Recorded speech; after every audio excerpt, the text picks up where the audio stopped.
que se encuentren muy bien. Hoy estamos iniciando este tipo de sesión por esta vía.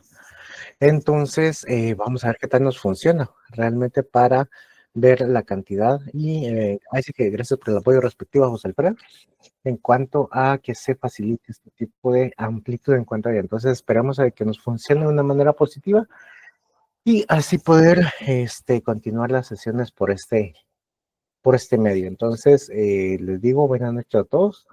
Damos un poco de tiempo para poder incorporar a todos los compañeros. Y así podemos iniciar la sesión de una manera concreta y positiva. Entonces, démosle un margen de tiempo para que iniciemos la sesión. Un par de minuticos más, de aquí a las 19:05, para dar ese chance y así continuar con nuestras sesiones. Así que nos vamos a permitir en un momento. Gracias.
Muy bien, entonces, como les digo, buenas noches a todos, espero que se encuentren muy bien.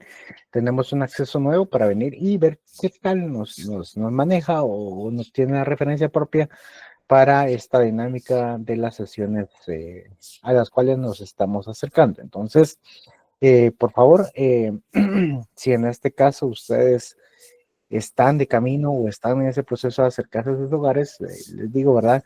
De primera instancia que es bastante bien, ¿verdad? Que tengan a bien tener la presencia y tener directamente el tiempo y la atención hacia lo que se están conduciendo o conduciendo a sus hogares de una manera particular o de la manera pública. Entonces, como les decía, es importante, derivado de todos los acontecimientos que actualmente se desarrollan en el país, es necesario tener esa prudencia respectiva. Entonces, es totalmente comprensible en este tiempo nos tocó estar a nosotros de manera virtual, pero las actividades se continúan en la universidad. Entonces, para mí es un gusto poder venir a comunicarme con ustedes y así dar paso a la sesión respectiva.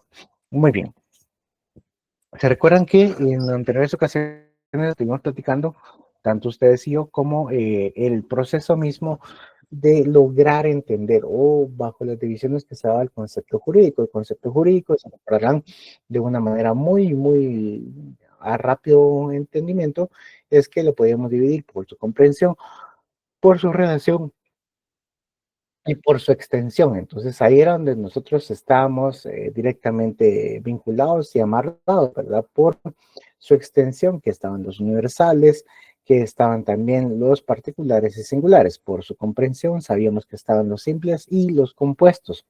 Y a su vez por sus relaciones, que en este momento fue en este espacio en el que nos quedamos apretados para conocer todo este proceso al cual nos queremos acercar. Muy bien, entonces aquí teníamos que pues sus relaciones nos lo manejamos o lo teníamos como idénticos, subordinados, coordinados y también de esfera cruzada y conceptos que se excluyen mutuamente.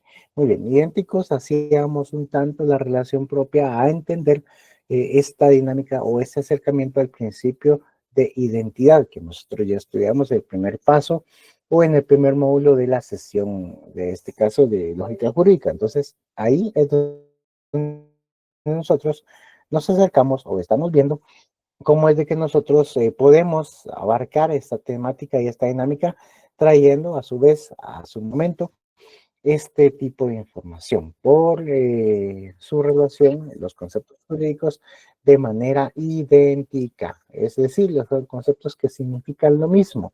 El concepto referido con la palabra hombre significa el mismo concepto con las expresiones a nivel racional. Era el concepto que poníamos en su momento, pero que también lo hacemos como par o lo tenemos esta relación a lo que nos dice o lo que entendemos bajo las figuras jurídicas de el índole universal, entiéndase a todo lo que es la categorización o las convenciones que está Guatemala obligado a aplicar de una manera concreta y directa para todo el sistema de derechos humanos. También de igual manera todo lo que tiene que entenderse bajo la dinámica y bajo la esfera de el derecho de trabajo. Entonces ahí vamos a ver lo que son los convenios de la Organización Internacional del Trabajo,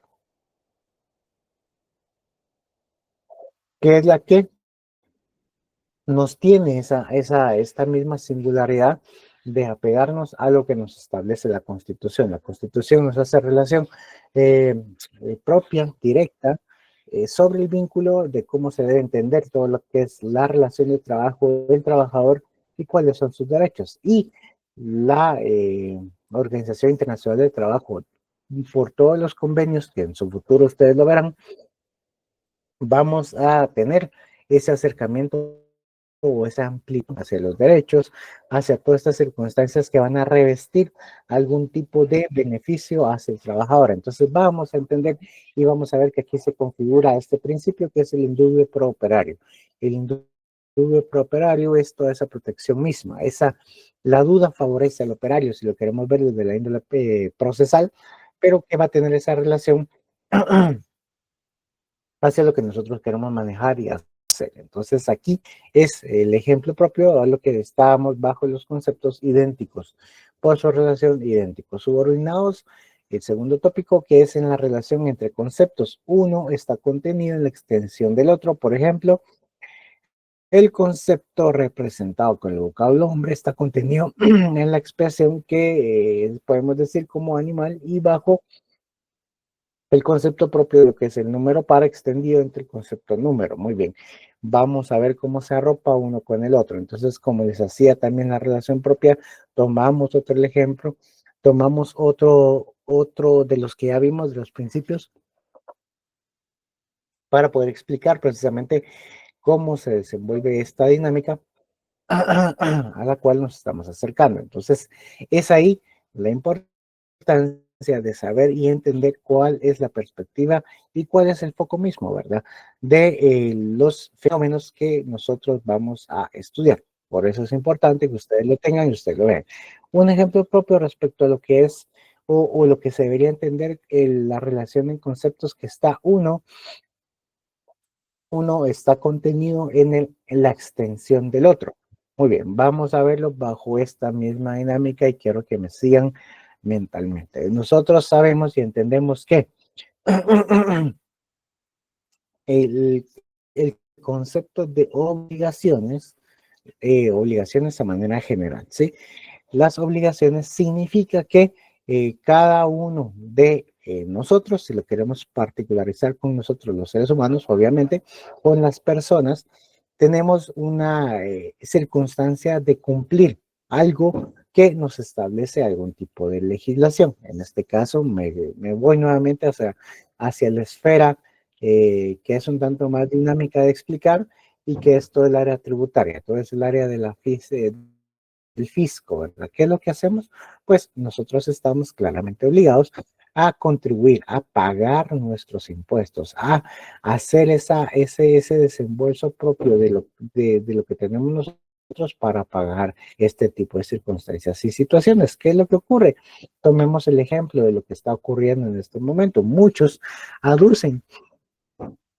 Claramente esta no es parte de un análisis jurídico, sino únicamente a través de algún tipo de ruido que puede existir en estas voces que hacen o asemejan la circunstancia que esta circunstancia del seguro que es tan sonado, que se está diciendo que es de una manera obligatoria, es tomado como un impuesto para todas aquellas personas y que desfavorece a los más, a los que tienen menor capital y hacen todo ese tipo de argumentos no jurídicos respecto a su contrariedad, hacia lo que no les favorece o no está dinámico ante este tipo de legislación. Pero ¿qué es lo que ocurre? ¿Qué es lo que pasa? Nosotros tenemos que entender precisamente que este tipo de situación que se está dando con estos decretos gubernativos no son impuestos, ¿sí? Porque estos impuestos primero tienen que ser creados por el Congreso. Hablemos del IVA, hablemos del ISR, hablemos del ISO, hablemos del YUSI, del YETAPI, etcétera. O sea, todo ese tipo de impuestos que se conocen de manera general tienen que pasar por un proceso legislativo. Cuando se da todo este proceso legislativo, entonces nosotros vamos a entender que dentro de la palabra fisco o dentro de lo que es el derecho tributario, nosotros tenemos que amarrarnos bajo una serie de conceptos que van a ir ligados, y cuando ustedes le digan una palabra que haga relación a eso, ustedes la van a ligar o esta va a estar subordinada hacia una superior, que sería el derecho tributario.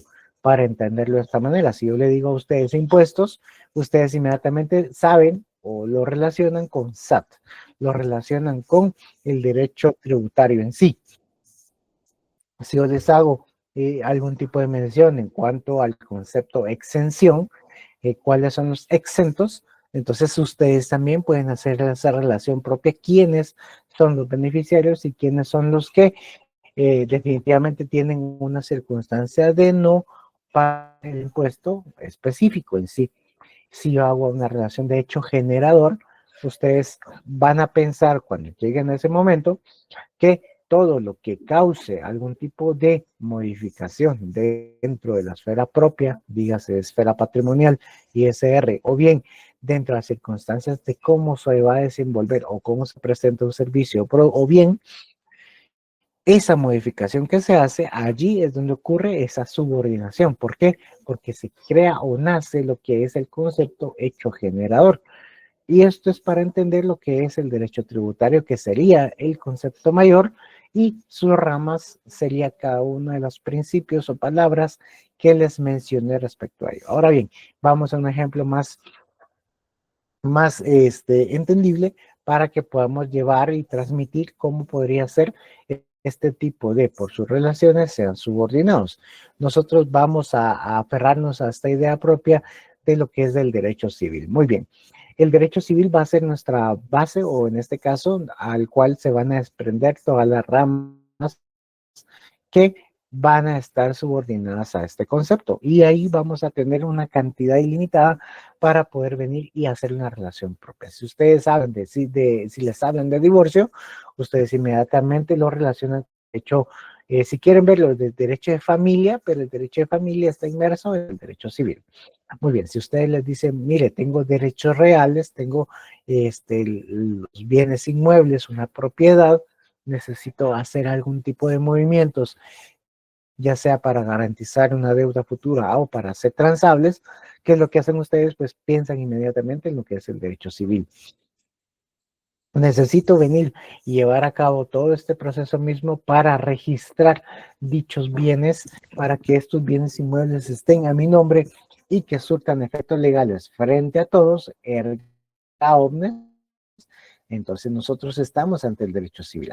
Si nosotros de igual manera queremos entender esa relación propia que se nace en los contratos, qué es la voluntad, qué son todos los elementos propios y cómo se da la bilateralidad, unilateralidad en la contratación, desde un contrato de arrendamiento, un contrato de compraventa, un contrato, etcétera, etcétera. Entonces nosotros vamos a aferrarnos a la idea del derecho civil.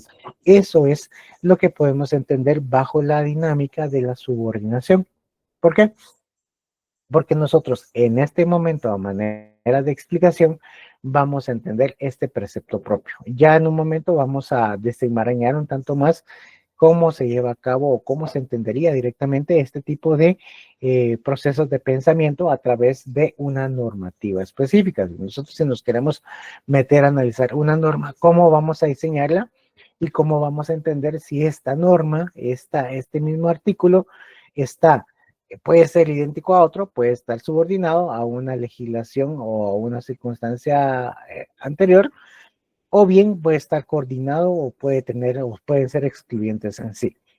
Para que entendamos esta circunstancia y hecho, vamos a verlo desde la perspectiva de la ley del organismo judicial. ¿Qué nos dice la ley del organismo judicial? Que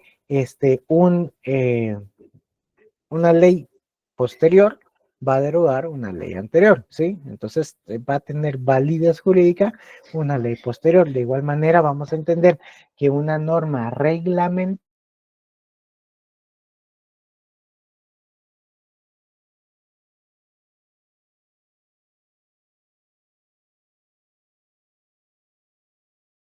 normativa ordinaria será superior a una normativa o una ley ordinaria constitucional. Ni mucho menos también puede entenderse, ¿verdad? Que una ley constitucional no será superior a lo que nos establece la Carta Magna, lo que es la Constitución en sí. Entonces, haciendo esta relación también propia de cómo se debe entender este tipo de conceptos y cómo analizarlos también bajo la lupa de la pirámide de Kelsen. Todos los elementos que son coordinados. ¿Por qué? Porque no pueden ser contrarios y tampoco puede ser uno superior del otro, sino entendiéndose que la máxima jerarquía normativa será la Constitución. Entonces ahí es donde nosotros nos vamos a ir tomando y vamos a ir creando esta línea de pensamiento para poder entender cómo es que nosotros estructuramos mentalmente todos los fenómenos que son acarreados y todos los fenómenos que son vinculados hacia la materia que nosotros estamos viendo o tratando de entender. Es por ello, ¿verdad? De que nuevamente traigo a la palestra, ¿verdad? Que es la relación o cuál es el momento más importante y para tomar en cuenta derivado de los acontecimientos que están ocurriendo actualmente en Guatemala. Sí, está bien, está la libre manifestación o la libre asociación, ese derecho próximo de poder venir y poder llevar a cabo todo este proceso de inconformidades realizando este tipo de bloqueos, o bien es la circulación propia, la libre locomoción que tenemos todos los seres humanos, en este caso los guatemaltecos en las diferentes partes del país, para poder desplazarnos de una manera concreta, de una manera libre, sin algún tipo de obstáculo propio. Entonces ahí entramos directamente a hablar sobre dos tópicos propios, ¿sí?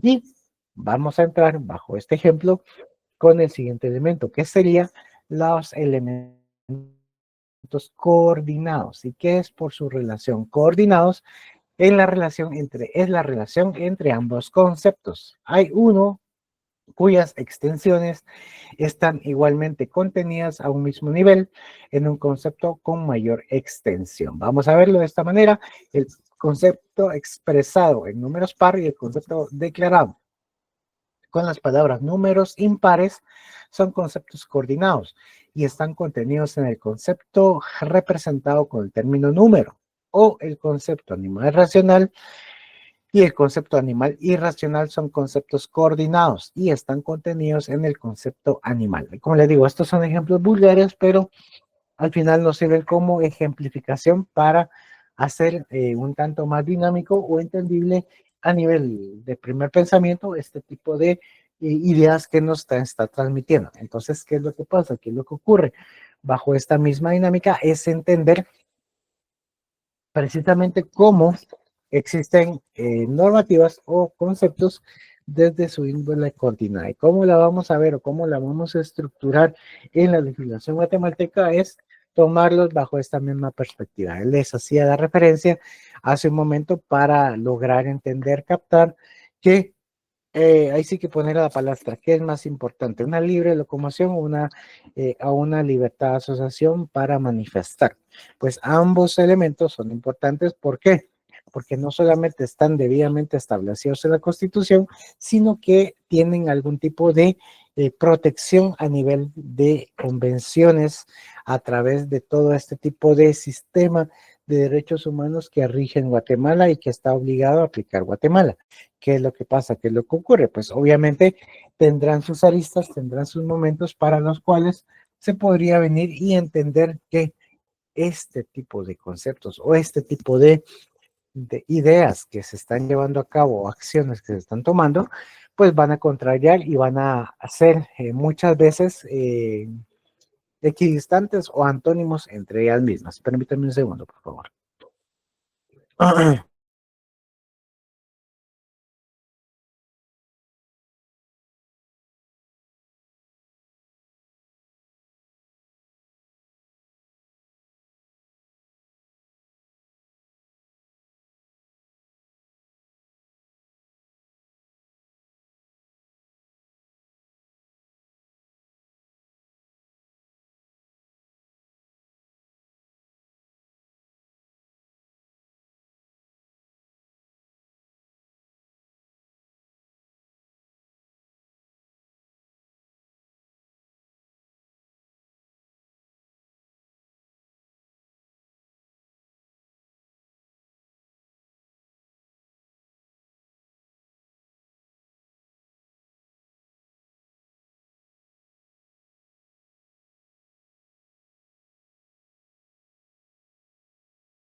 Muy bien, perdón, pero sí, sí, estaba buscando la batería de la computadora. Sí, perdón. Muy bien, entonces es este tipo de circunstancia, como les decía, es tratar de entender que no existe algún tipo de colisión, sino que son precisamente elementos que están contenidos y que tienen un mismo marco de relación jurídica y un mismo nivel, si lo queremos ver así. ¿Por qué? Porque son derechos humanos y bajo el paraguas de derechos humanos es como vamos a entender estos, o más bien dicho, este tipo de ideas respecto a su relación bajo el momento coordinado, ¿sí? ¿Por qué? Porque será un paraguas grande a través del cual se va a cubrir tanto lo que nosotros queremos entender como manifestación, como una libertad de asociación, una libertad de expresión y de manifestación propiamente de manera con lo que es la libertad de locomoción. Entonces aquí la colisión ya se llevará a otro extremo, ya se dictaminará otro tipo de circunstancia y hecho para saber cuál es o qué es lo que realmente le conviene, porque tenemos que verlo también bajo ese mismo tópico de la dinámica para saber y cómo se va a accionar precisamente ante este tipo de circunstancia hecho. Entonces, esto es a nivel eh, de lo que queremos entender, o de lo que queremos llevar los conceptos jurídicos en sí. Como les digo, es un tanto una relación que se puede hacer, que se puede venir y decir, sí, pues, ¿qué es lo que pasa? ¿Qué es lo que dices? Solamente este tipo de acciones son las que nos permiten estar en ese proceso mismo de entender la dinámica jurídica en sí, porque como les decía, tenemos una cantidad de ejemplos aquí en Guatemala de cómo se puede llevar a cabo. Muy bien, vamos a ver este tipo de ejemplos y vamos a tratar de entender y especificarlos en sí. Muy bien, ¿qué es lo que pasa? ¿Qué es lo que nos dice este tipo de dinámicas con lo que ocurre directamente en lo que se da en Guatemala? No sé si ustedes actualmente se dieron o se percataron que ahorita en la mitad de la tarde sale un comunicado de la Junta Directiva del Colegio de Abogados y Notarios. Se recordarán que hace un tiempo atrás lo que hicimos o lo que se estableció de una manera concreta mediante una votación fue que se eligió, todos los profesionales nos acercamos a elegir una nueva junta directiva, ¿sí? Pues obviamente todo el conglomerado, toda la masa de la asamblea que nosotros participamos y conformamos, elegimos juntas directivas. Entonces, por lo tanto, tienen que sí o sí hacer la modificación y el cambio para el día 20 de marzo, o sea, el día de mañana. Pero ¿qué es lo que ocurre o qué es lo que al final uno entiende? Precisamente trata de entender o trata de buscar la respuesta ante todo este tipo de circunstancias. Hace un momento el Colegio de Abogados lo que hizo fue eh, la Junta Directiva estableció un comunicado diciendo, miren, pues para mañana se va a llevar a cabo el proceso de cambio de Junta Directiva, de transición a Junta Directiva, pero como existen recursos pendientes de resolver, en este caso una apelación específica, una apelación contra el proceso electoral, ¿saben qué? No vamos a cambiar mañana, sino que hasta que se resuelva el mismo. Entonces, por lo tanto, ¿qué es lo que pasa y lo que ocurre? Es que nosotros vamos a seguir dentro de las facultades que nos están, en su momento nos otorgaron o nos dieron. ¿Qué es lo que pasa y qué es lo que se da precisamente? Aquí no existe una coordinación entre normativas jurídicas, entre conceptos jurídicos, porque si lo queremos ver bajo el sistema y bajo el paraguas del derecho electoral, pues significa que primero, en primer momento, todos tenemos esa posibilidad de elegir y ser electos. Eso es como primer tópico. Segundo tópico, una alternabilidad en el poder, ¿sí? Es un claro ejemplo o es un calco de lo que ocurrió hace más de un año cuando se pretendía o no, o en este caso existía este tipo de conflicto para que se diera el cambio de autoridades a nivel nacional, ¿sí? Es verlo bajo esa misma perspectiva, traer un ejemplo propio y establecerlo dentro de la dinámica gremial. ¿Qué es lo que pasa? ¿Qué es lo que ocurre? Pues alguna circunstancia similar. Lo que se da y lo que se entiende es que no se va a llevar a cabo ese proceso de cambio, no se va a llevar a cabo este proceso de alternabilidad en el ejercicio del poder. Pero ¿qué es lo que ocurre? ¿Qué es lo que pasa? Pues obviamente se rompe uno de los principios democráticos propiamente dicho establecidos, entonces ya esto deja de ser un elemento coordinado. ¿Por qué? Porque no solamente lo establece la Constitución misma, sino dentro de lo que de lo que se da en la ley de colegiación profesional, ¿sí? Cómo se establece, cómo se da la dinámica dentro de las juntas directivas y todo este proceso a través del cual nosotros estamos apegados y obligados a participar. Entonces, allí, en este ejemplo que les estoy dando, deja de verse la perspectiva en cuanto a la coordinación. ¿Por qué? Porque se rompe un principio, que sería, en este caso, parte del derecho electoral, parte de lo que no se va a entender como los ejercicios democráticos de acceso. Entonces, aquí no podemos hablar de una coordinación normativa o de conceptos si no se hace procesos de alternabilidad. ¿Es algo que ocurre? Sí, efectivamente, que estamos siendo observadores de este ejercicio en cual se da toda esta dinámica de no querer acercar o no querer poder venir y dar ese tipo de modificación en las esferas de la Junta Directiva. Entonces ahí es donde nosotros tenemos que entender que la aplicación del derecho tenemos que verla y tenemos que entenderla a través de los conceptos. Si nosotros conocemos el concepto de democracia, si nosotros entendemos el concepto de derechos humanos, nosotros entendemos el concepto propiamente dicho de lo que es el derecho civil, etcétera, etcétera, nosotros vamos a ir desenmarañando este tipo de ideas. Y nosotros las vamos a ir diciendo, sí, estos son conceptos subordinados o estos son conceptos coordinados. Un ejemplo propio, podemos decirlo también, es que un ejemplo coordinado sería el hecho de que se dé el matrimonio. El matrimonio es la unión entre el hombre y la mujer, está bien. Pero esto lleva a pareja, lo que en derecho notarial se denomina como todos los elementos o obligaciones anteriores, obligaciones dentro del proceso mismo de la celebración del matrimonio y las obligaciones posteriores, ¿sí? Obligaciones previas dentro del proceso y las posteriores. Cuando se da todo este tipo y se cumplen todos estos requisitos a nivel notarial, se da este tipo de relación y concepto de matrimonio, porque no solamente es el hecho de venir y acercarse dos personas y que se levante un acta en el que se constituye el matrimonio y se va a inscribir a RENAP. No, no se basa solamente eso, sino tiene que estar a través de una secuencia formal que está establecido el tipo de matrimonio. De igual manera, con un divorcio, tiene que existir algún tipo de causal o una circunstancia voluntaria de ambos cónyuges para poder llevar a cabo este ejercicio de finalización de la relación conyugal. Entonces ahí tenemos que ver esta relación de qué son los conceptos coordinados y la dinámica en cuanto al fenómeno que está siendo analizar. Ahora bien, por sus relaciones de esfera cruzada, así se le denomina. En la relación conceptual, perdonen que me agarró una alergia en la nariz, entonces estoy así, gangoso.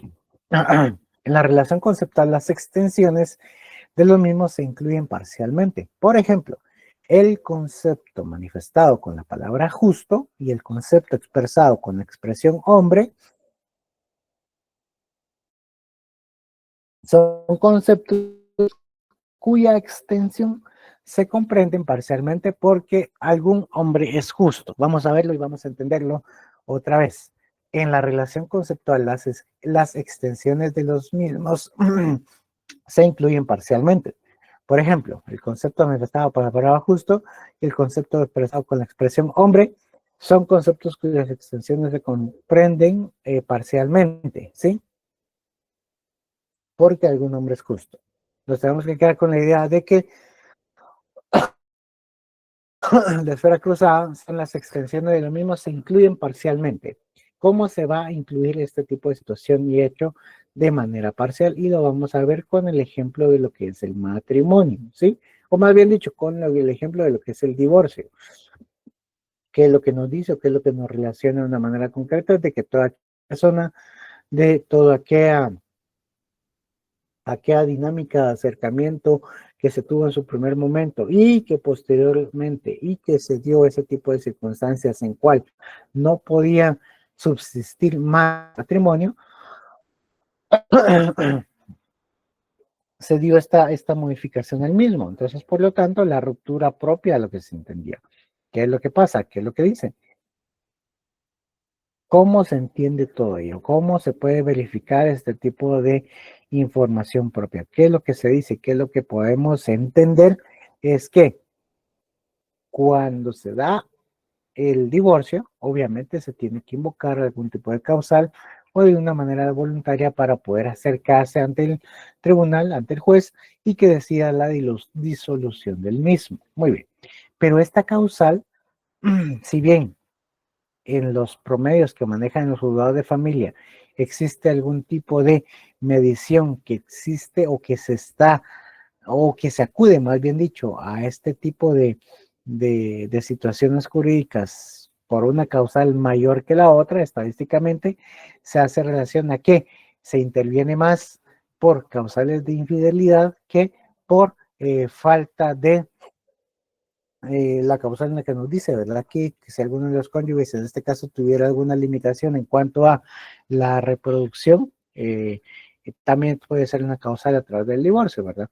Entonces, se acude más por la causal misma de la infidelidad que por la de reproducción. Entonces, ¿qué es lo que pasa? Que lo que dice no significa de que una causal sea, sea más grave que la otra, no, sino es una causal misma dentro de la dinámica del divorcio.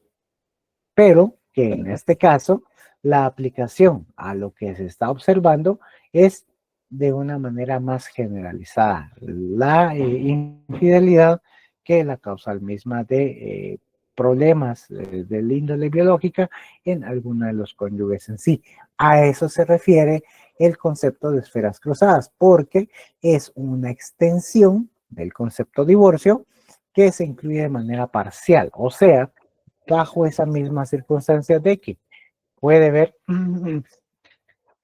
o no puede ver la utilización de las causales mismas del divorcio en sí. Tomemos otro ejemplo, causal del despido. Sí, tenemos, nos vamos a mover al índole laboral. ¿Qué es lo que pasa? ¿Qué es lo que nosotros entendemos? Es de que también tienen derechos y obligaciones tanto patrono como trabajador. Entre las obligaciones del patrono está una serie de elementos. Dentro de las prohibiciones del trabajador, pues obviamente existen una serie de numerales que nos dicen que está prohibido para el trabajador ciertos elementos, A, B, C, D. Muy bien. Pero ¿qué es lo que pasa? ¿Qué es lo que ocurre cuando este trabajador mismo recurre en una de esas causales? Entonces, por lo tanto, es justificable su separación, o sea, su despido. Precisamente esa es una relación propia en cuanto al concepto de esfera cruzada, porque es parte de lo que es el concepto de finalización de la relación de trabajo, o sea, un despido justificado por alguna causal misma.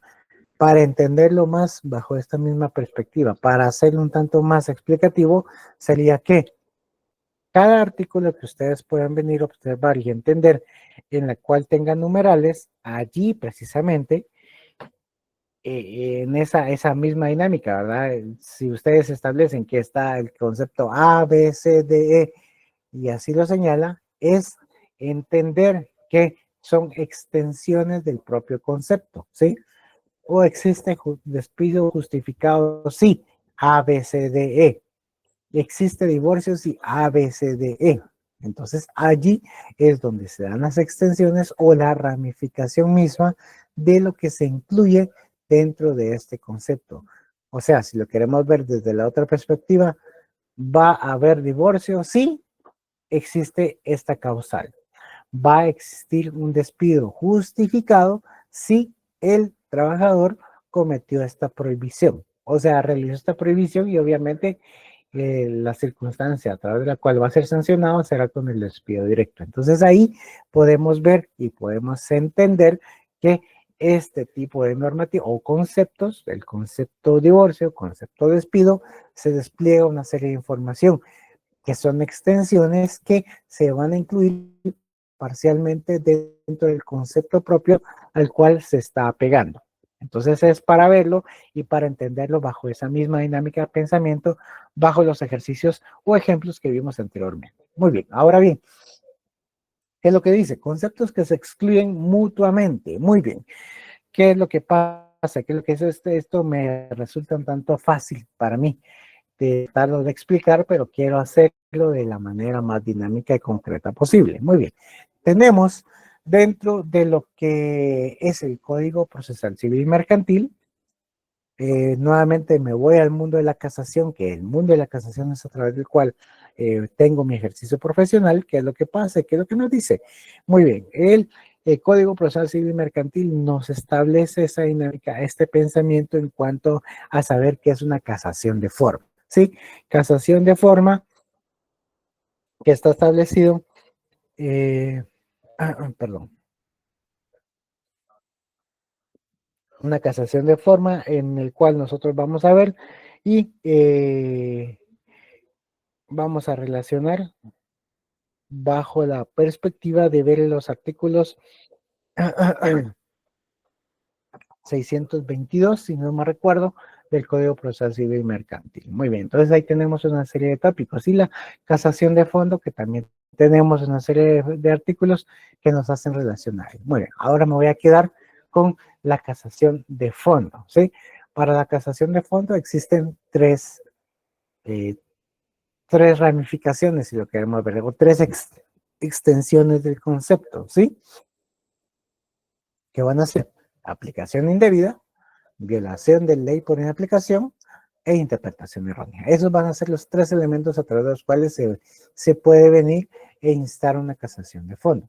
Nuevamente repito, aplicación indebida, violación de ley por inaplicación e interpretación errónea de la ley. Muy bien. Este tipo, solamente si ustedes ven el artículo, se establece literalmente en tres palabras, ¿sí? Pero hay un estudio completo respecto a ello. Y vamos a ver y vamos a entender el concepto que se excluye mutuamente, ¿sí? Se recuerdan que estamos en las relaciones, el concepto por relaciones y conceptos que se excluyen mutuamente. ¿Qué es lo que pasa en esta circunstancia? De hecho, es que muchos abogados que plantean casaciones a estas alturas de su vida, pues claramente dentro de los ejercicios de estudio que nosotros llevamos en la universidad, bueno, en las universidades pueden estar o no, ¿verdad? Precisamente, se da este tipo de circunstancia, de acercamiento, de no explicar de una manera concreta qué es la casación. ¿Por qué? Porque está más enfocado hacia lo que es el proceso, hacia las impugnaciones más básicas, ¿sí? Que en este caso sería la apelación, que es la impugnación más básica. Pero la casación es un recurso extraordinario. Significa que muy pocas veces o muy pocos casos llegan a esa instancia. Y cuando llegan a esa instancia, pues obviamente los profesionales no especializados tienen una serie de errores que son fatales en la redacción de sus tesis o de sus demandas en sí, de sus escritos de casación, que les hacen, pues obviamente al tener este tipo de falta de conocimiento o ignorancia jurídica, cometer los errores básicos y por lo tanto se despachan o se eliminan este tipo de peticiones en las cámaras respectivas, tanto la Cámara Civil como la Cámara Penal de la Corte Suprema de Justicia. Va, pero ¿cuál es el error constante en el que ocurren ellos? Y es para explicar este tipo de ideas, conceptos que se excluyen mutuamente. Muy bien. Dentro de la casación de fondo, en el área civil, como les decía, existe lo que es la aplicación indebida, violación de ley por aplicación e interpretación errónea. ¿Qué es lo que hacen los colegas en sí?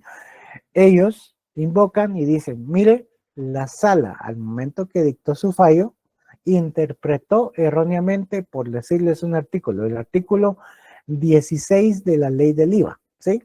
16 de la ley de impuesto a valor agregado.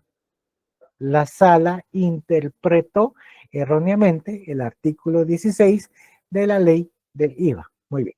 En otra parte de la tesis del casacionista, de la persona que está acudiendo en casación para poder presentar este tipo de información y escritos, ¿qué es lo que dice o qué es lo que hace? Dice, bueno, también es parte de hacer de conocimiento a la Cámara, nos está diciendo, que la sala al momento de resolver dejó de aplicar o bien dijo inaplicó el artículo 16 de la ley del IVA, ¿sí? Muy bien, si ustedes se recordarán precisamente en los 4 principios fundamentales del derecho de la lógica jurídica, es que obviamente existe este principio de no contradicción, ¿sí? Es o no es, pero no pueden ser las dos cosas al mismo tiempo, ¿sí? No contradicción. Es o no es, pero no pueden ser las dos cosas al mismo tiempo. ¿Qué es lo que aplicamos directamente al momento de leer esta información por parte del casacionista? Nos está diciendo por un lado, mire, la sala interpretó erróneamente el artículo 16. Y por otro lado, su tesis me está diciendo, mire, la sala inaplicó, o sea, dejó de aplicar en su sentencia el artículo 16. Él mismo está haciendo este tipo de contradicción, porque por un lado me está diciendo, mire, la sala le otorgó, más bien dicho, interpretó de una manera incorrecta el artículo 16. ¿Por qué? Por este motivo, A, B, C, y él expone y todo lo demás. Pero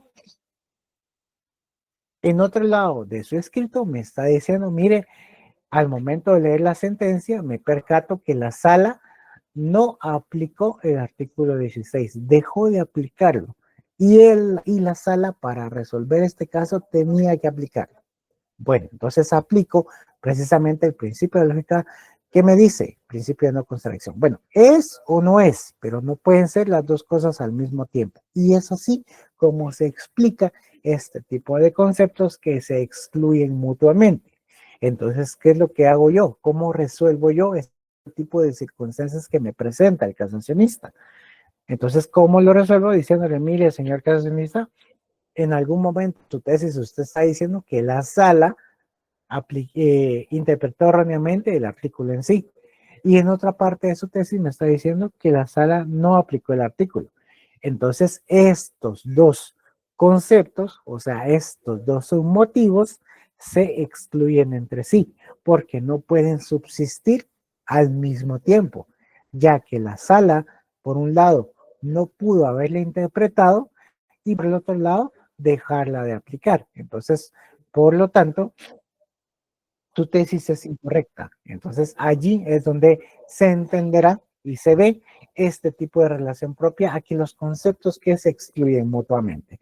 Obviamente existen más circunstancias y hechos, más elementos jurídicos para poder analizar, pero este es el concepto que a través del cual puede ser un tanto más entendible, puede ser hasta más dinámico de expresar bajo el análisis propio. Digámoslo de esta manera también, nosotros no podemos causar o invocar dos causales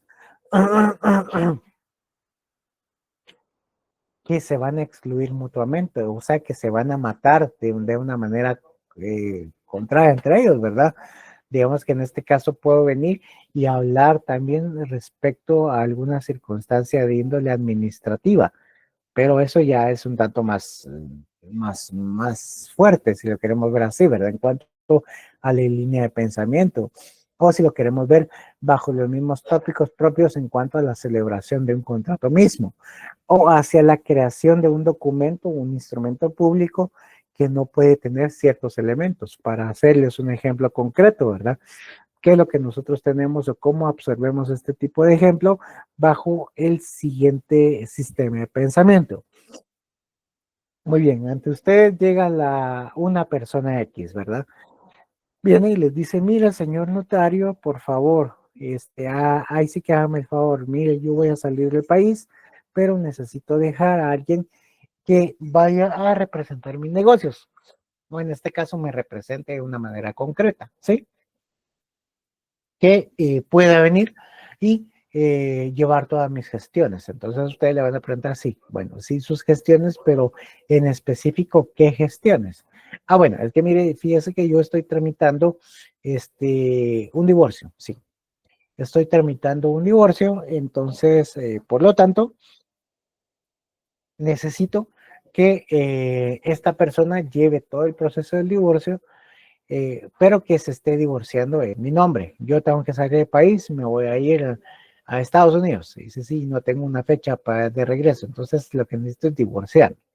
Entonces, necesito que usted haga un documento en el que se nombre a una persona para poder llevar a cabo todo este tipo de ejercicio en los juzgados correspondientes. Va, muy bien. Entonces, ustedes, obviamente, agarran sus hojas de papel protocolo y empiezan a realizar el documento. Ya empiezan a faccionar el mismo, establecen la identificación de las partes y cuando le dicen a la persona, bueno, mire, usted precisamente quiere llevar este tipo de información, o más bien dicho, dejar a una persona aquí en Guatemala que lo represente ante esta circunstancia. Muy bien.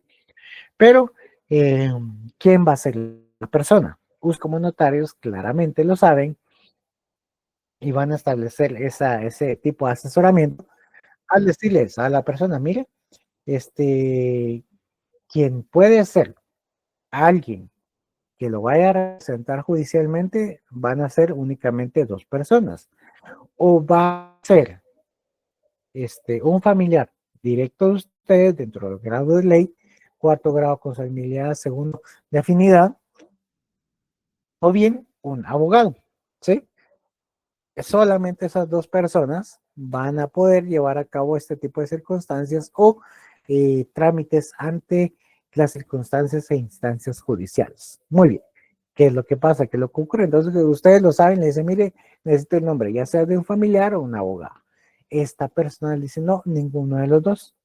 Yo, quien quiero que lleve este tipo de procesos, o más bien dicho, dejar a una persona nombrada para que me tramite todo este proceso, va a ser la persona fulana de tal. Bueno, pero esta persona es abogado, es familiar suyo, no, es la persona, es mi conviviente, ¿sí? Es mi conviviente con la persona que actualmente estoy directamente vinculado emocionalmente, es la que me va a llevar a cabo todo este tipo de procesos, es la que va a llevar la finalización del proceso en sí. Muy bien, ustedes como notarios, ¿qué harían? ¿Cuál sería su límite si existe directamente este tipo de límite en sí? Pues ustedes están en ese tipo de asesoramiento y le van a decir, mire, señor eh, fulano, lo que ocurre es de que usted tiene que nombrar a un familiar o a alguien que sea abogado para poder llevar a cabo todo este tipo de mandato judicial. Sí, no, no, pero quiero que sea ella. Ustedes insisten precisamente en esa misma circunstancia y bajo esa misma dinámica. Cuando ustedes están en ese proceso de insistir y están diciendo, mire, debe hacerlo porque si no, no se lo van a inscribir. Y esta persona aún así persiste, bajo esa misma idea, ustedes pueden tomar dos opciones. O negarse a hacer el mandato al instrumento público y decir, mire, por el momento y bajo las circunstancias que me está pidiendo, no puedo hacerle el instrumento público. ¿Por qué? Porque esto lo van a rechazar de plano ahí en el registro de poderes del Archivo General de Protocolos. ¿Sí? ¿Por qué? Porque no cumple con los requisitos que establece la norma y lo que establece la ley de organismo judicial, el artículo 190, si no me recuerdo, de quién puede ser un mandatario, o en este caso, un mandatario judicial. Entonces, por lo tanto, esto va a ser rechazable. O bien ustedes van a decir, bueno, le voy a realizar el documento, pero le advierto que dicho documento no va a tener efectos jurídicos. ¿Por qué? Porque no se lo van a inscribir. Entonces, lo que usted va a querer llevar a cabo en cuanto a su divorcio no se va a poder procesar. ¿Por qué? Porque la persona que usted designó no está permitida legalmente. Allí es donde surge esta circunstancia de una exclusión mutua, ¿sí? ¿Por qué? Porque la ley nos establece quiénes serán los mandatarios judiciales, o quiénes pueden ser los mandatarios judiciales, que a su vez va a ser o se va a permitir bajo el familiar o, perdón, un abogado en ejercicio. Entonces, si no cumplen con ese requisito, pues automáticamente está fuera este tipo de circunstancia. De hecho, usted lo hacen, lo faccionan y le dicen, bueno, ni modo, ahí sí que usted lo quiere así, pues ni modo, ahora se lo va a trabajar así. Lo trabajan, ustedes ya saben que se lo van a suspender, van al archivo general de protocolos, a la sección de registro de poderes, ingresan su documento y saben que a las 24 horas van a tener la resolución suspendido. ¿Por qué? ¿Por qué está suspendido? Porque a quien se denominó como mandatario judicial el mandatario en sí no tiene la calidad ni de familiar ni de abogado acreditado. Entonces, por lo tanto, este mandato no puede subsistir a la vida jurídica. Es así como deben entenderse los conceptos que se excluyan mutuamente. Pero ¿cómo van a entender este tipo de ideas o cómo van a saber cuál es la solución, asesoramiento y etcétera? Es cuando conozcan el concepto propiamente dicho. Si ustedes se van directamente, como les digo, si no estoy mal y recuerdo, es el artículo 190 de la ley del alojo, 139 del alojo, que nos dice qué debe ser o qué es lo que debe contener un mandatario judicial. Si ustedes lo desconocen, pues obviamente hacen facción del documento y todo lo demás y por lo tanto ahí quedó. Pero eso no es inscribible bajo esa misma dinámica porque son conceptos que se excluyen mutuamente. No puede ser un mandatario judicial una persona que no sea, hablan todo lo que va a relacionar, si ustedes quieren otorgar, qué es lo que pasa también, ¿verdad? Con un ejemplo propio. Algo, estamos hablando de conceptos que se excluyen mutuamente, ¿sí? Otro ejemplo, ¿qué es lo que ocurre? ¿Qué es lo que es bastante común? Es que las personas, obviamente existe conflicto en la pareja, o no pueden darse las circunstancias físicas de acercamiento del hombre, del masculino con la femenina, pero quieren tramitar el pasaporte y hacer todos los trámites migratorios, en visa en Estados Unidos, en la de México tal vez, eh, para poder salir de viaje. Entonces, ¿qué es lo que hacen? Realizan un mandato, establecen un poder y nombran a una persona para que ésta la represente en todas las gestiones pertinentes, migratorias pertinentes. Como le digo, muchas veces se da esto porque el masculino y la fémina están peleados entre ellos y pues no pueden venir y no se quieren ver. Entonces, para evitar verse, nombran un mandato para que, en este caso, regular casi el 99% de todos los mandatos, es que la fémina con su hijo menor de edad vayan a tramitar el pasaporte. Pero como al momento de migración para ir a tramitar el pasaporte tienen que presentarse los dos papás, o en este caso los padres del menor, entonces presentan este tipo de poder y establecen de que sí, efectivamente ella va a tener la representación o sobre todo ella recae el 100% de representación del menor de edad. Pero ¿qué es lo que ocurre? Para establecer o para llevar a cabo todo tipo de circunstancias que involucren menores de edad, tal y como les hacía de ejemplo, ¿verdad? Sacar el pasaporte, tiene que hacerse mediante poder especial, un poder especial con representación. Todo esto es notariado. Lo que estoy diciendo es notariado. Entonces, pero es válido el ejemplo para entender este tipo de circunstancias o conceptos que se excluyen mutuamente. Si alguien precisamente va ante el notario y le dice, mire, fíjese que necesito un poder porque ella va a ir a tramitar el pasaporte del niño, entonces se lo quiero dar porque pues para que vaya a hacer los trámites migratorios, tanto en migración como en la embajada, y así le otorguen pasaporte y visa. Ah, va, muy bien. Obviamente uno lo hace y lo dice. En cuanto a decir, mire, pues obviamente es un mandato especial, ¿verdad? Es un poder especial con representación. Pero si uno está recién en toda esta dinámica y no entendió en la carrera, en las clases de notaría y derecho civil, que todas estas gestiones son, obviamente, ante mandato especial, un poder judicial, pero un poder especial, y se le ocurre venir y decir, entonces hagamos un mandato general con cláusula especial. Muy bien. Entonces, ¿qué es lo que ocurre? ¿Qué es lo que pasa? En una clausulita ahí del contrato dice, mire, y para que ella tenga la potestad de ir a migración y hacer todos los trámites legales. Cuando se da esto, es una causa que se excluye mutuamente. ¿Por qué?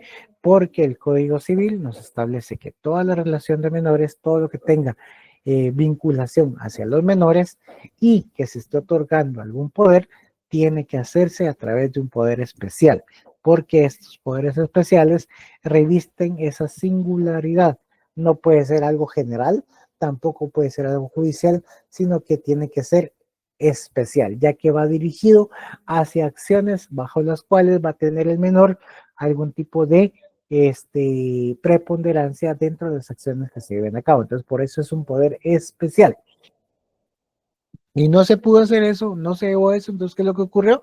Pues obviamente en el Archivo General de Protocolo, Registro de Poderes, le suspendieron el mandato. ¿Por qué? Porque hizo un mandato que no es acorde a lo que establece el Código Civil. Esa es una circunstancia, ese es un concepto excluyente que es de manera mutua dentro del ejercicio de la relación propia hacia el cual nos estamos viendo como que es contraria a la norma. Es precisamente, y si lo queremos ver así, bajo el principio mismo de los principios lógicos supremos, es el principio tercero excluye, ¿sí? Que lo que nos dice cómo se amarra esta circunstancia, esta dinámica propia. Es entender que todo lo que nosotros buscamos es un aliciente jurídico, algo que vaya a crear este tipo de circunstancia y que no sea algo diferente o que rompa todo lo que establece el marco jurídico propio. Entonces ahí es como nosotros vamos a entender y vamos a ver este tipo de información a través del cual nos estamos acercando. Entonces, como les digo, es importante que ustedes lo entiendan, que lo comprendan,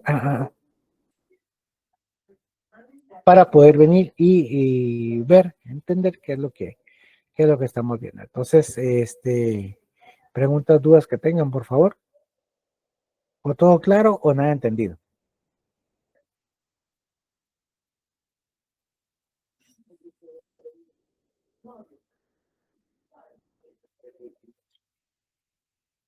Muy bien, muy bien. Entonces, seguimos directamente bajo esta misma información propia. Perdón, alguien antes había levantado la mano.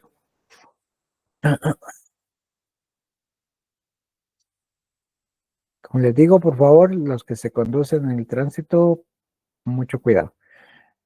Mucho, mucho cuidado para todas las modificaciones que existen, los bloqueos propios y ante todo la seguridad. ¿Sí? Muy bien.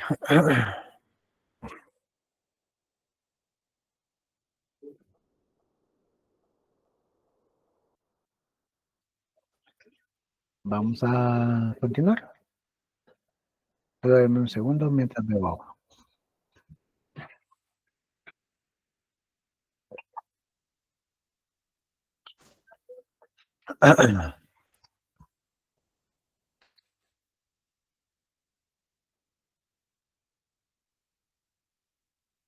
Muy bien, ahora entramos a la circunstancia o la modificación, la clasificación en cuanto a por los objetos a que se refieren, ¿sí? Por los objetos a que se refieren. Aquí vamos a ver cuáles son los conceptos lógico-jurídicos y los conceptos ontológico-jurídicos, ¿sí? Por los objetos a que se refieren, lógico-jurídicos y ontológico-jurídicos. Entremos a ver el primero. ¿Qué nos dice el concepto lógico-jurídico? Son los referidos a conceptos, a juicios o raciocinios jurídicos. Así, por ejemplo, conceptos referidos a conceptos jurídicos o a notas de los mismos son los siguientes: cópula jurídica, concepto sujeto, concepto relacional, predicado, etc. Por su parte, conceptos referidos a juicios o a elementos de estos son, por ejemplo, juicio jurídico prescriptivo, norma genérica, norma individualizada, supuesto jurídico, disposición normativa. Por último, conceptos referidos a raciocinios jurídicos son, por ejemplo, analogía, inferencia jurídica, silogismo jurídico. Según García Maínez, estos conceptos se caracterizan porque los objetos a los cuales se refiere son todos objetos lógicos, lo que es lo mismo, están inscritos en un plano eminentemente lógico-jurídico, abstracto, referido a fenómenos del pensamiento. Vamos a verlo nuevamente en buen castizo, por los objetos a que se refieren. Lógico-jurídicos es todo este tipo de simbolismos abstractos a través de los cuales nosotros estamos viendo. Hacía una referencia propia a lo que es silogismos jurídicos, y lo vamos a ver, también vamos a ver los sesgos del pensamiento este tipo de relación en cuanto a entender cuáles son las falacias, cuáles son los elementos a través de los cuales se van a crear ciertos loops de pensamiento o ciertas ideas, ciertos circuitos de pensamiento repetitivos que tienen algún tipo de ejercicio en cuanto a lo común que puede ser el ejemplo, pero una cierta dinámica en cuanto a la diferencia propia. Si lo queremos ver bajo esta misma perspectiva, es entender los ejercicios de derecho penal. Todos nos pueden sonar el mismo delito, ¿sí? Pero su variación es la que nos hace entender que, o más bien dicho, a qué figura jurídica penal pertenecen. Entonces es ahí donde nosotros vamos viendo este tipo de conceptos abstractos, la diferenciación, y vamos a entender precisamente cuáles son estos conectores que nos llevan precisamente. ¿Se recuerdan de aquel cuadrito en el cual les hacía referencia el primer semestre? ¿Qué son los elementos disyuntivos, conjuntivos y relacional, la negación? Pues todos estos son conceptos lógicos jurídicos. ¿Por qué? Porque es a través de la aplicación normativa, esa aplicación de sistemas de pensamiento formal que nosotros vamos creando esta línea de ideas, vamos creando todo este tipo de tópicos a través de los cuales nos estamos acercando a un estudio, si lo queremos ver, analítico del derecho en sí. Entonces es ahí donde se entiende y se puede diferenciar, o más bien lo relaciona García Maínez bajo este paraguas de la caracterización de lo que es el abstracto jurídico, de entender este tipo de formación bajo la cual nos estamos guiando y vamos entendiendo esta dinámica de pensamiento formal. Muy bien, ahora bien, ¿cuáles son los ontológicos jurídicos? Ontológicos jurídicos, ¿sí? Son los referidos a hechos jurídicos, a consecuencias de derechos, a la conducta objeto de esos derechos y deberes, y a los sujetos de la relación jurídica. A los que se refieren a hechos jurídicos, García Maínez los llama situacionales. Así, por ejemplo, hecho jurídico, acto jurídico, contrato de compraventa, depósito, homicidio, nacimiento, estupro, muerte del ausente, mayoría de edad, renuncia. ¿Sí? A los que se refieren a deberes y derechos les da el nombre de relacionales o imputativos. Por ejemplo, deber jurídico, derecho subjetivo, relación jurídica.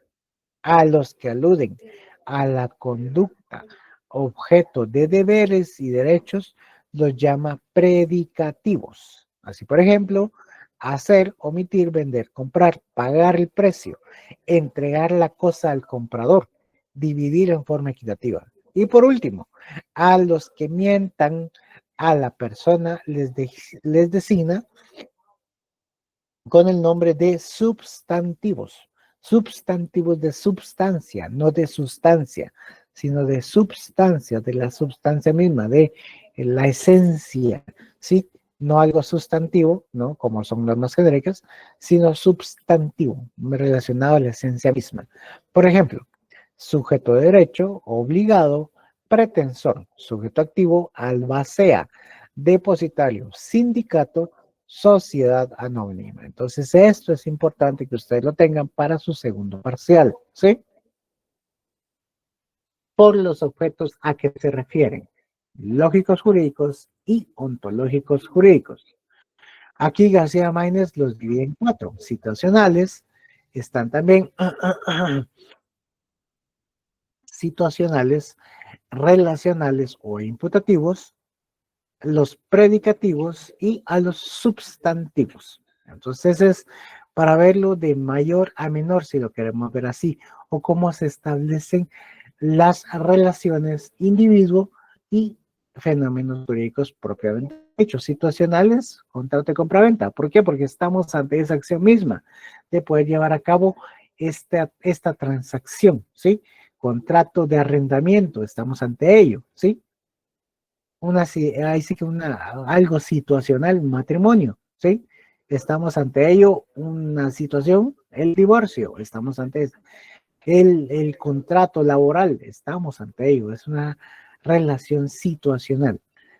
Los relacionales o imputativos les hacía referencia a los imputativos. Son estos tipos de elementos a través de los cuales se va a buscar ejercer este tipo de circunstancias. Deber jurídico, ¿sí? Es una acción a través de la cual estamos obligados a cumplir, ¿sí? Tributar, ¿sí? Llevar a cabo todo este tipo de situación propia, ¿sí? Cumplir con, si lo queremos ver un precepto vano o un ejemplo vago, tener un documento personal de identificación, DPI, cuando llegamos a la mayoría de edad, tener una licencia de conducir debidamente establecida por el vehículo, como habían dicho, clasificada por el vehículo que nosotros vamos a manejar, es parte de este tipo de deber jurídico en sí. Los predicativos, o sea, se recuerdan que está la oración, sujeto, predicado y el verbo, sí, en el predicado está el verbo, esa circunstancia que mueve, que hace todo este tipo de circunstancia que se active el fenómeno jurídico a través del cual estamos conociendo, que es hacer, omitir, vender, comprar, pagar el precio, es contraer esa voluntad misma de adquirir este tipo de contraprestación, esa voluntad de contratar, esa voluntad de pagar el precio por la cosa, ese precio o de cobrar por el servicio que se brindó. Esas son circunstancias, todos los predicativos a través de los cuales nos estamos acercando. Y por último, los substantivos, o sea, cuáles son los esenciales mismos. Aquí nos dice sujeto activo, entonces yo le sumo todos los de la índole penal, sujeto activo, sujeto pasivo, si lo queremos ver otras figuras,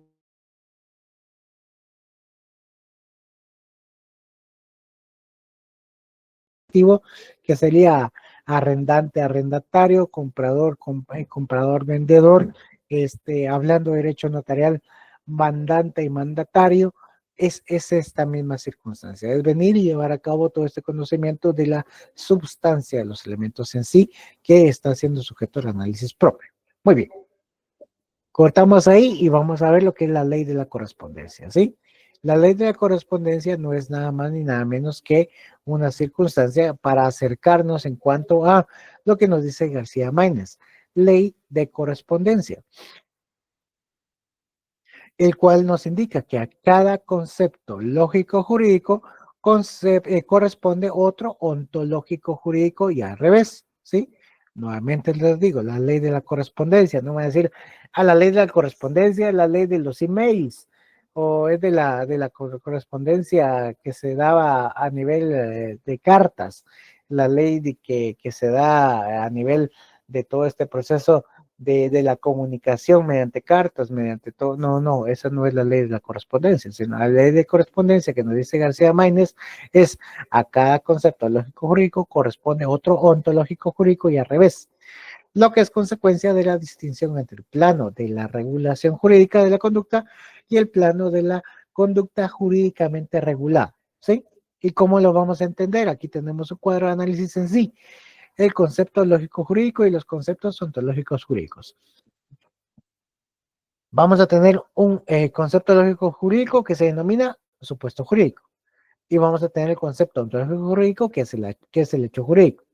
Tenemos una disposición normativa y el concepto ontológico jurídico sería una relación jurídica. El concepto lógico jurídico sería sujeto de la norma atributiva. Concepto, el ontológico es el facultado. En el lógico jurídico, concepto de norma imperativa. En este caso es el obligado. Cópula atributiva, derecho subjetivo. Cópula imperativa, deber jurídico. Predicado de la norma atributiva, conducta a objeto de derecho. Y predicado de la norma imperativa, concepto de objeto del derecho en sí. Esto es lo que se denomina la ley de la correspondencia. Nuevamente les digo, es a cada concepto lógico jurídico corresponde otro ontológico jurídico y al revés. Muy bien. Ante ello, vamos a venir y poner la relación propia a lo que estamos y me pueden decir algún tipo de duda, pregunta que tengan, por favor.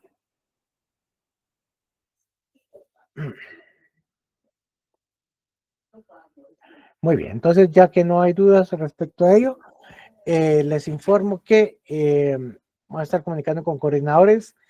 Van a tener estas láminas ya subidas directamente a la plataforma y van a tener una sesión, más bien dicho, un ejercicio para que ustedes lo realicen. Igualmente en la plataforma de Classroom con las instrucciones anteriormente especificadas e indicadas.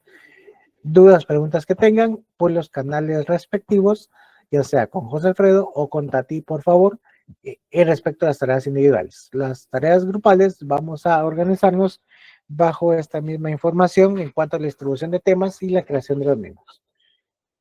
De no existir dudas respecto a lo que tienen, nos estamos viendo de manera presencial el día lunes. ¿Estamos?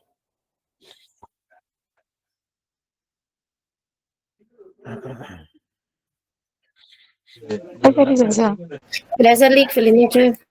Ay, gracias. Gracias, licenciado. Feliz Es cierto que es noche. aburrido Gracias, esto, pero se bendiciones. están dormidos. Chao. Entonces, con cuidado y atentos a todo lo que pase en la Feliz noche. universidad y bloqueos. Feliz noche para todos. Gracias, Lick. Feliz noche. Feliz noche, Lick. Feliz noche, Lick. Gracias. Buenas noches.